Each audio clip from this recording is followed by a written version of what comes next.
Welcome back. You're watching Liquid Lunch on Biz TV. I'm John Tabacco. Just breezing through the first hour here. Zen Sam's kicked it off for us. And now I want to break down some news of the day. Dow, as we come into this top of the hour here at 26,465, up 86 on the day.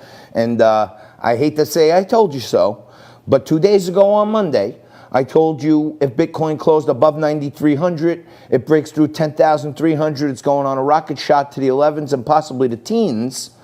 Bitcoin is 11,200, okay? Up 2,000 points in the last 3 days, okay? And for those of you keeping score at home, 2,000 points on a $9,000 number is just about 25%, okay? Just right in there. So I think Bitcoin, if you ask me, goes to 15,000 very shortly, and I'll tell you why. And I keep trying to break it down. You know, the network wants me to impart more of my financial and capital markets wisdom on our audience. I like doing that. I like talking to people and hoping you learn something from it. But let me tell you this. I have a little something I want to show you here. GFX8, all right?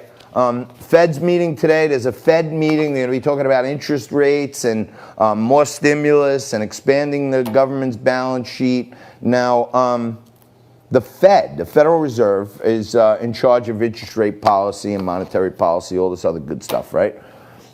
The U.S. dollar has fallen 2.6% since the last Fed meeting in June and is down a staggering 8.8% since the central bank started aggressively expanding its balance sheet, which currently sits at $7 trillion in late March. So, you know, coming back to Bitcoin, you have the Federal Reserve, our, government monitor for monetary and fiscal policy. They're expanding the balance sheet. Expanding the balance sheet is shorthand for printing more money.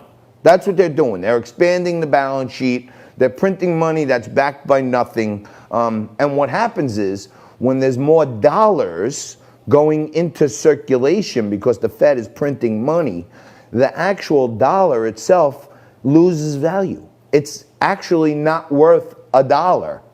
You don't see it like that because prices of goods are more expensive because $1 doesn't buy you a White Claw anymore. And a White Claw, these things are a ripoff. They're like $18 a case or something for 6 of them. So they're like $3 a piece. But on individual items, a dollar bottle of water may cost you $1.25 now. It's not that big because it's only down 8.8%. So it really costs you $1.10 when you factor in all the other products you may buy. So with the dollar tanking, it's not a strong dollar.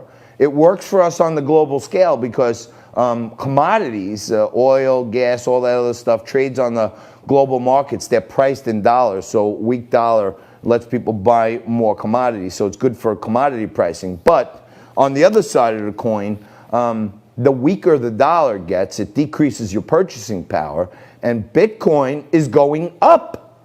And Bitcoin is not expanding their balance sheet. In fact, they're retracting their balance sheet. They're shrinking their balance sheet because they're giving out less Bitcoin. Every so often, they cut the amount of Bitcoin that's being produced, and instead of diluting it more, they're actually diluting it less. So it's almost like a self-fulfilling prophecy. I keep my eye on it. Bitcoin at 11,000.